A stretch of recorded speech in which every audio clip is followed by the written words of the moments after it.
Hi everyone, a very warm welcome to the Science of Mind Club. And this is a special segment where you know that we are connecting with coaches who have contributed in the field of mind sciences. And today we are privileged to welcome one of such transformational coaches. We have Veronica with us. She's from Madrid and she works out of Madrid, and occasionally she also works out of Mexico and other countries and online. She's a certified clinical hypnotist as well as a coach for the unconscious mind. Okay, and a lot of these things also come from the degrees that she holds a degree in communication from Rey Juan Carlos University Madrid, and masters in strategic communication from George Washington University, Washington DC. And we are so privileged to have her here on this special podcast with us to share her wisdom and insights with us. So a very warm welcome to you, Veronica, to the Science of Mind Club. Thank you so much, Anupam. I'm so happy to be here. And thank you also for holding the space for all of us here at the Science of Mind Club. Thank you. Yeah, absolutely great journey. And I was going through your website and I saw some amazing certifications. Where did all this start from? What was the start of your journey like? Well, I actually studied advertising and communication in university. So in that time, we're talking about the end of the 90s, there was a very popular rumor that advertisers were actually inserting subliminal advertising in their ads. And I became very interested in that. Could you really affect someone subconsciously without them even noticing to get them to buy their product? And so in one of the classes, I did a project on that. And so there was this rumor that they would insert things like flashes of brands inside advertisements so that you wouldn't notice them consciously. It was like a flash that you didn't see consciously, but that it got to your subconscious. And so it was indirect branding. And it was just very interesting, that whole project. And not only that, but that was the introduction of me to the subconscious mind and everything subliminal and how we can access, these different areas of the mind through different layers of communication, and not just direct spoken language. And also in my career in communication was when I studied nonverbal communication for the first time. So that was also something that right now, as a coach of the unconscious mind, I'm very aware of everything that's not just direct communication, but body language, tonality. That's very important in our work. Everything that comes from the unconscious mind, such as dreams or even handwriting. So that's when the seed was planted. That's when the interest began. Then I went on to study a master's in political communication, and that in itself made me end up working as a lobbyist for the pharmaceutical industry. And one day I was just very, very tired of the corporate world. It was really exhausting, and I didn't feel inspired. I felt inspired because I was working in an area that was beautiful. It was health. We were working towards health and helping people in health aspects of their lives through, giving them access to medicine. So that part was beautiful, but the work in itself, I was missing the connection factor. I was missing the aspect of human connection in corporate. Everything was too cold, and I just felt that I was missing something. So then I received a really nice Christmas bonus one year, and somehow some advertising of a hypnosis course made its way to me.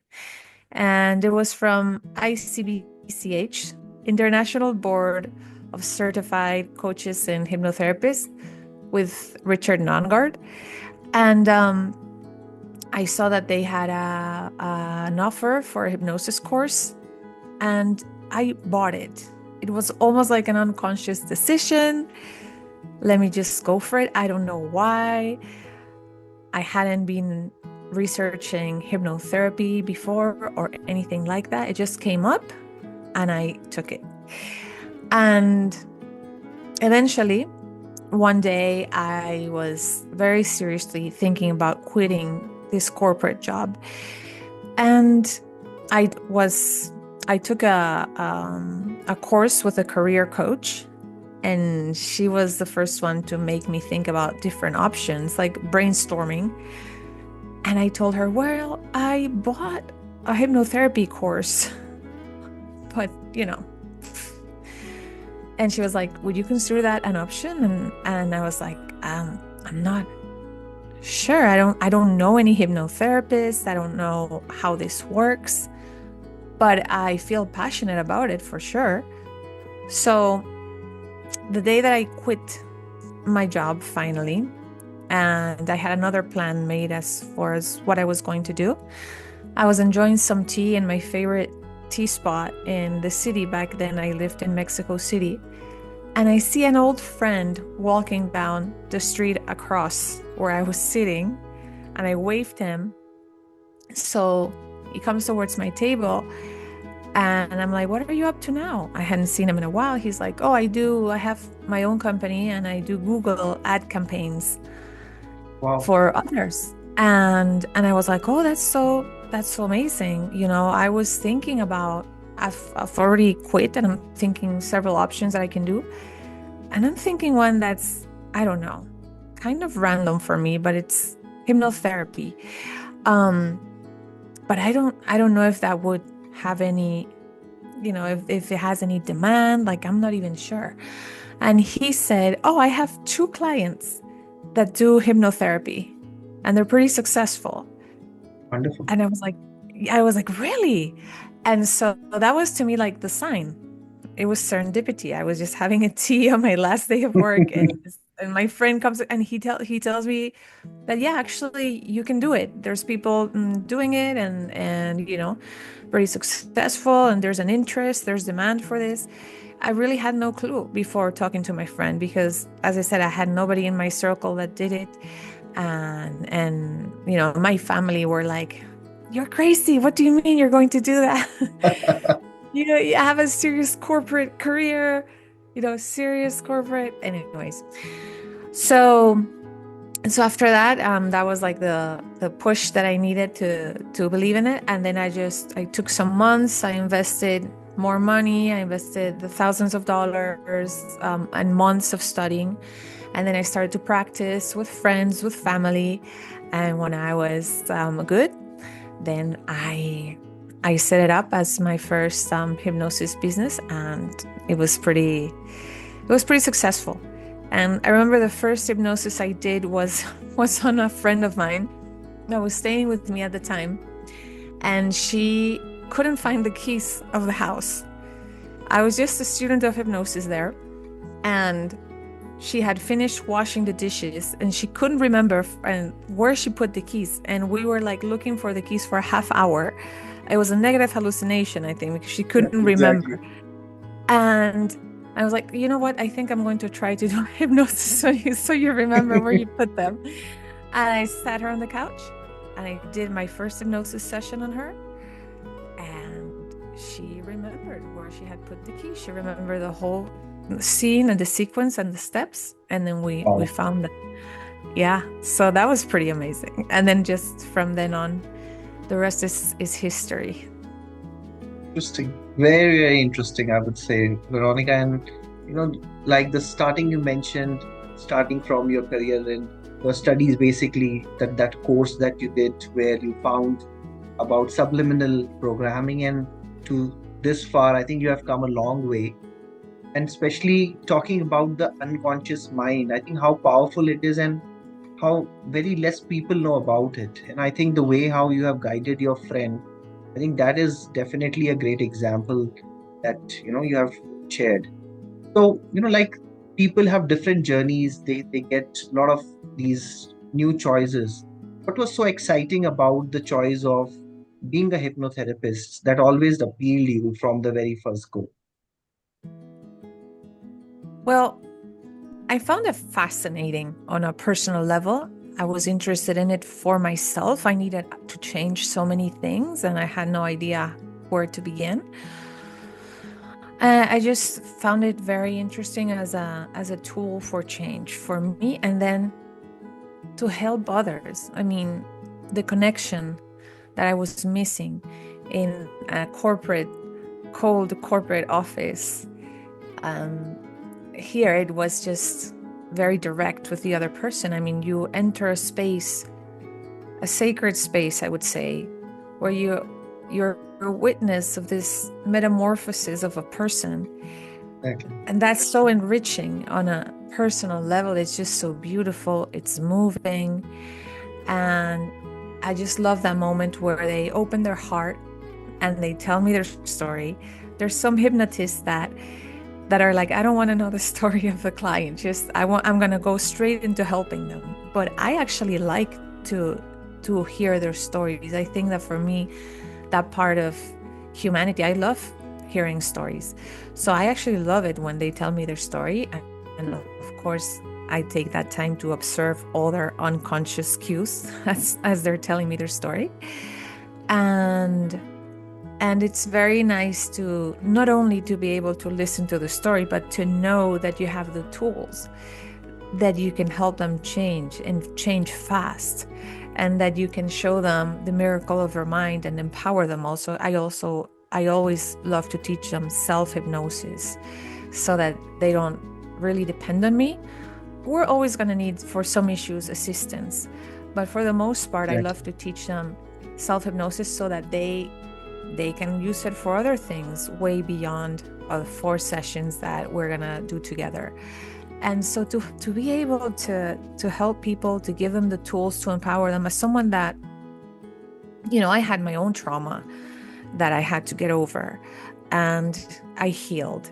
And hypnosis helped me and still continues to help me to this day for pretty much anything I need.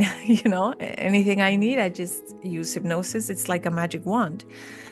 And maybe because I went through trauma, that made me very empathic. I do not like to see other people suffering. I really enjoy to see happy people and to see people that generally when they come to see us, it's usually they're very empathic people as well. That's why they are affected by things, So it's just very nice to be able to help these kind and, good-hearted people to have the life that they deserve and to be free of all these stresses and anxieties and to empower them through tools. I just think that we're so privileged to do the work that we do. I just think it's magical. That's why I love it. That element of connection and magic and healing. Brilliant. That's so beautiful that what you have shared. And you spoke about stories, and I'm also, as a person, I connect with the stories. Whereas a lot of these stories in the corporate world are about competition and who's right and who's better. I think with your practice, what you are cultivating is a field where the stories are about helping people find their limitless potential. And I think with that kind heart is what you are doing. Are there any stories which you have found along the way, or people you have met who have inspired you, which kind of stayed with you? Or are there any personal stories that were your favorite, which is like a motivation factor for you?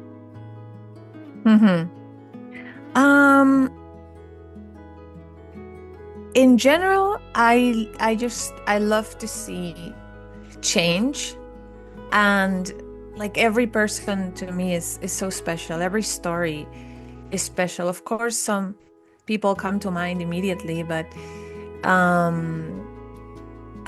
it's pretty amazing how, for example, someone will arrive with so many problems, like so many open fronts at the same time, and they're like, now help me in 4 sessions, And actually I find an entry point and I'm like, let's focus on one thing and let's just begin. You don't worry, I'm going to give you the tools.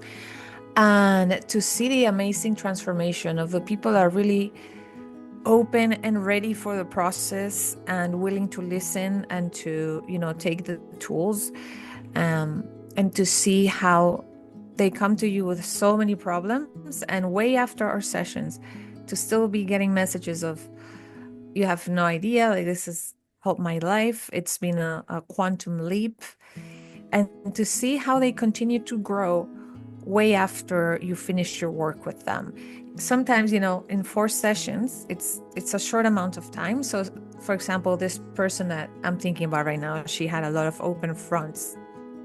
And it's like I taught her the tools. I helped her with 1 or 2 fronts, but it was really nice to see how then she continued using the tools and adapting them to her, and continued working on all the different fronts she had. And she knocked all those fronts down by herself.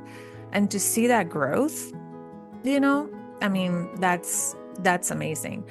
For me, I felt the magic and the power of hypnosis in something that I was very fearful of, which was public speaking, right?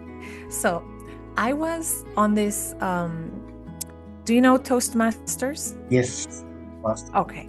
So I had signed up for Toastmasters back in Mexico, but I only went 3 times and I stopped going. And I kept procrastinating. I signed up again and I never went. I never went. So when I came back to Spain 10 years after the fact, I decided to sign up. But then I was like, I'm going to do some self-hypnosis to dare to go up there, right? So I did 4 self-hypnosis sessions on myself with a new self-hypnosis methodology I learned. And then it was my first session at this new club. It's called an icebreaker, but in reality it was my 4th session altogether, and the previous 3 I had done them 10 years before that.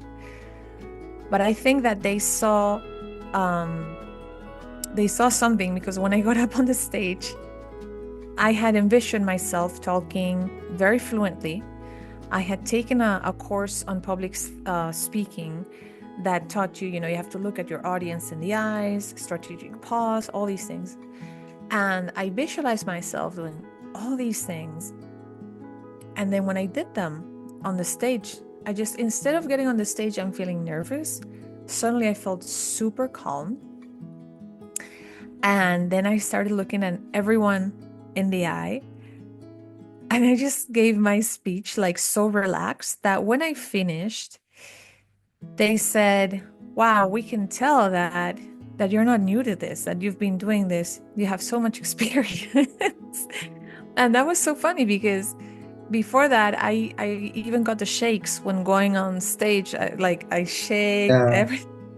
And they just thought that I had been doing that for 10 years or something, because they said, wow, we can tell you have so much experience. And I was like, no, I don't. I'm actually here because it makes me nervous to speak.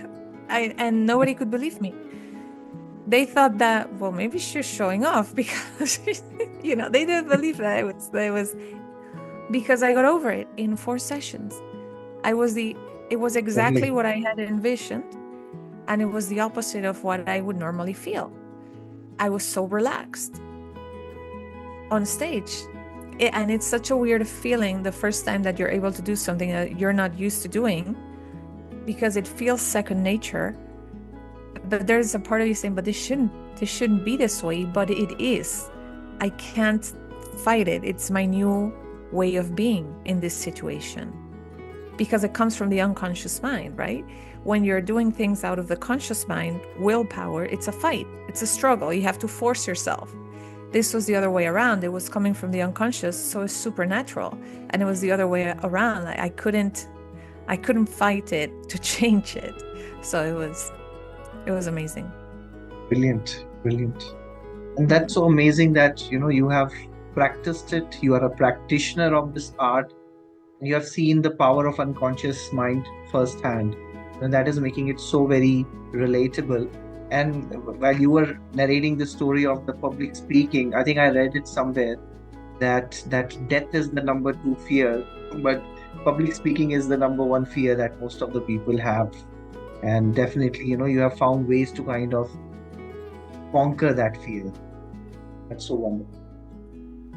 It is. It is. That was, to me, that's my strongest experience personally with hypnosis, because I thought that would be very complex. I thought I would maybe need the help of another hypnotist. And what happened is I took the 4 sessions and I forgot I had done them. I did them over a week and I completely forgot, because that speech was a month after I had done the sessions. And then once when I was on stage and I did my speech, and I felt so good and so comfortable, it didn't click immediately that I had done the self-hypnosis, because I had almost forgotten about it. It just felt so odd to feel so different, but I didn't associate it until I got home and I was like, wait, I did self-hypnosis. That's why this is happening. And that happens a lot with the clients. Sometimes they don't associate the change to hypnosis because it happens so on a unconscious level that you don't link it to the sessions that you've done. You just feel different and it feels so natural. It comes from internally. So you don't directly make that link. Brilliant. Brilliant. Somewhere with your work, you are also kind of unlocking that unconscious. But in that practice, you are also handing over the key. Just like you have helped your friend find that key, you are handing over the actual key to that unlimited potential to your clients. And I think that's wonderful in what you're doing. Nice. That's such a good, brilliant metaphor right now. I love it. That's how we work, right? With our clients, when they give us the information, we make the metaphors right then and there. And I hadn't made that metaphor, and that's so beautiful that my first session was about finding the keys. Wow. Nice. So that's quite interesting what you have shared, Veronica. And the question that I have in mind is that a lot of our learners, a lot of the members of this community, which is really, really interested in learning about the modalities of neurolinguistic programming, hypnosis, and mind sciences. Can there be one technique or an insight that you can share with our viewers as a takeaway? So I'm going to share a couple of techniques. The first one is a metaphor, or like a script, sort of script. I'm not going to give you the whole script, but the concept. It's good to give them something that allows them to leave the past in the past, and just to feel in hypnosis that they are starting from a new point. And to do that, we have many different metaphors. But one of my favorites is a metaphor about you going up a hill and you have a really heavy backpack on your back, military type. And so you're climbing this hill and it's so heavy. And so you find a spot on this hill that's like full of grass and that's more on a plain level. And so you get there and you take the backpack off and just feel how that weight is off your shoulders. And obviously you make everything very kinesthetic, the weight before they take it off, and then when they take it off, the lightness and the rest. Then they take, the heavy issues and, beliefs and situations out of that backpack, and they can see, visually how they're taking everything out of that backpack, hearing any old beliefs and, just putting them on the floor. And then see what you put on that grass, hear all those thoughts that you're leaving behind, and then put the backpack back on and feel that it's very light as a feather. And now as you're going up the mountain again with this very light backpack. Notice how different it is when you walk up, when you climb with no weight on your shoulders, and you can actually stop and smell the roses or appreciate the nature around you, how beautiful everything is, and all your surroundings and your perception and your energy is so much different. And so this is a metaphor about how the problems will weigh you down and you're just unable to enjoy regular day to day. But once you leave everything behind and that backpack is so light, you can go back to before you had these issues and you were actually able to just enjoy the simple things in life. So that's one of my favorites. Another technique that I like to use with them is laughter a lot. Now, of course, they come in with very serious issues. So you have to, first of all, build very good rapport.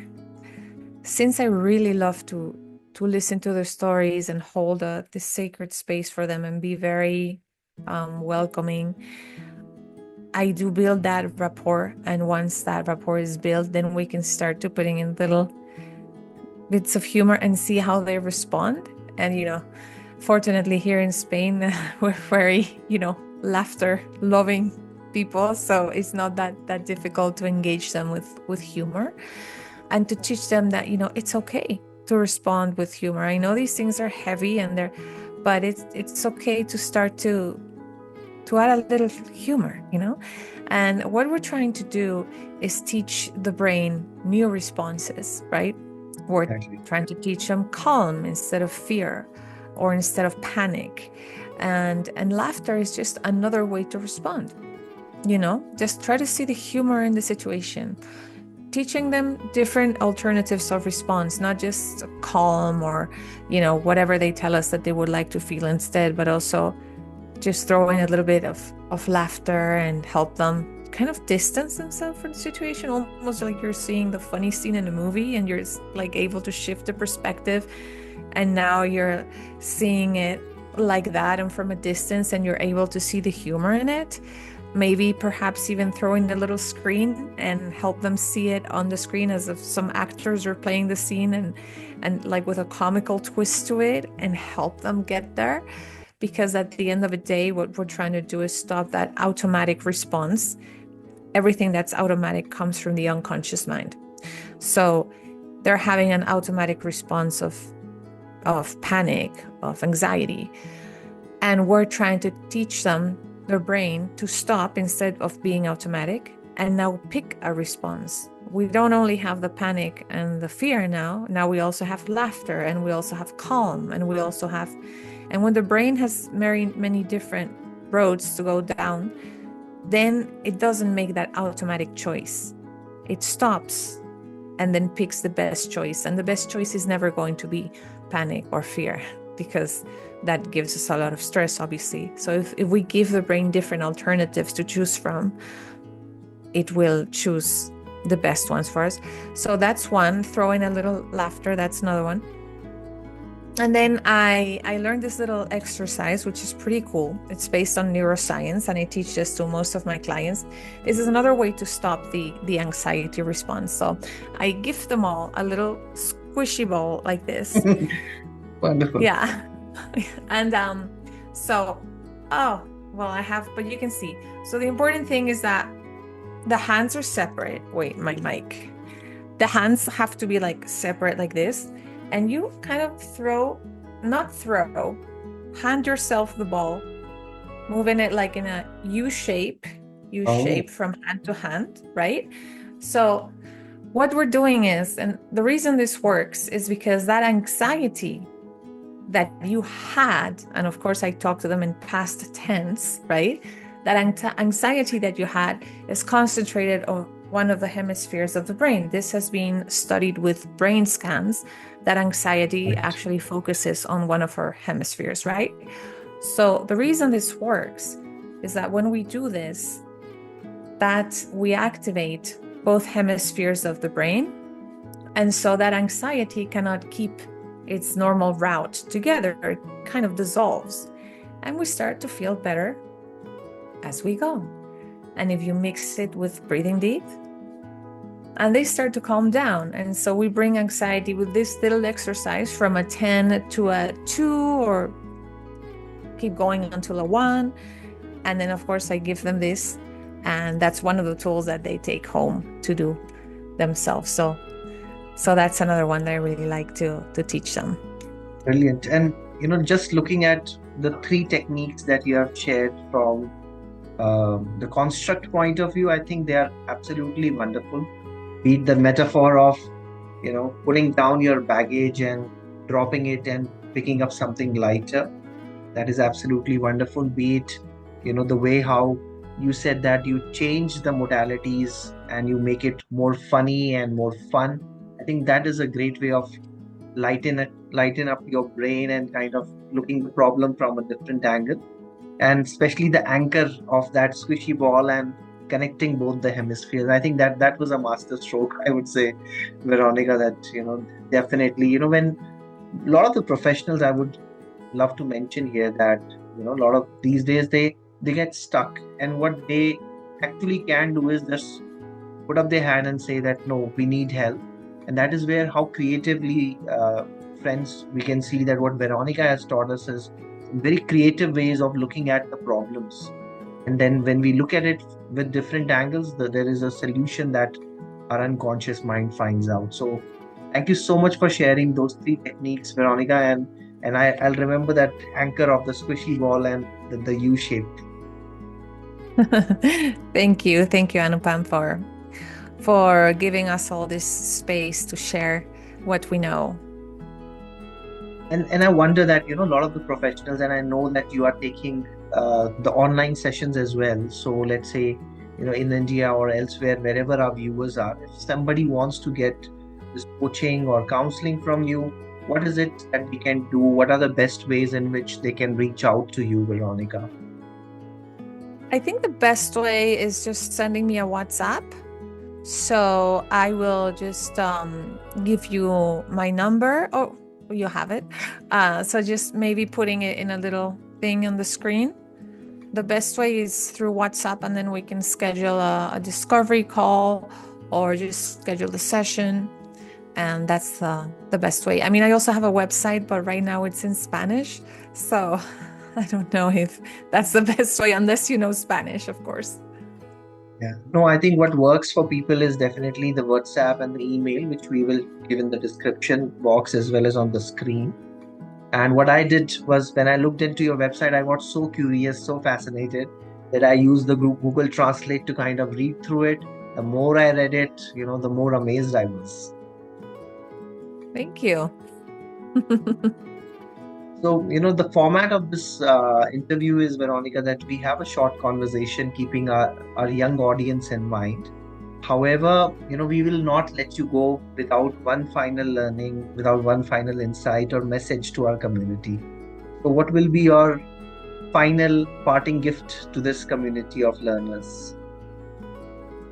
My final message is, first of all, you're already in a trance. Like Freddie Jacquin says, when people walk through his door, he's not putting them in a trance, but waking them up from the trance that they are already in and inserting a new one, the one that they prefer. So we're always in a trance. What is self-communication with ourselves, that little voice inside our head, and the images that we make, those are hypnotic trances that we're already in. And so we can change that. And I really love teaching people how to change their reality and give them their power back. And that's what we can do through hypnosis. So I guess my message would be that no matter what you have been through, that you can change. Brilliant. Thank you so much, Veronica, for sharing all these wonderful insights and the techniques and the stories. We really loved this conversation and would kind of love to invite you again for sharing more insights in the future. Thank you so much for finding time for this podcast. And on behalf of our Science of Mind community, I would like to express our gratitude, a special way in which, a lot of the Indians express their gratitude whenever they find somebody sharing these excellent things. we join our hands together as a namaste. And thank you so much for sharing your insights. Wow. Well, thank you, Anupam, for giving us all a voice. And I love to hear from you and from all our colleagues. And I'm learning a lot from these interviews. And again, for holding this space for all of us, for our community, it's really important. So yeah, namaste to you too. Thank you.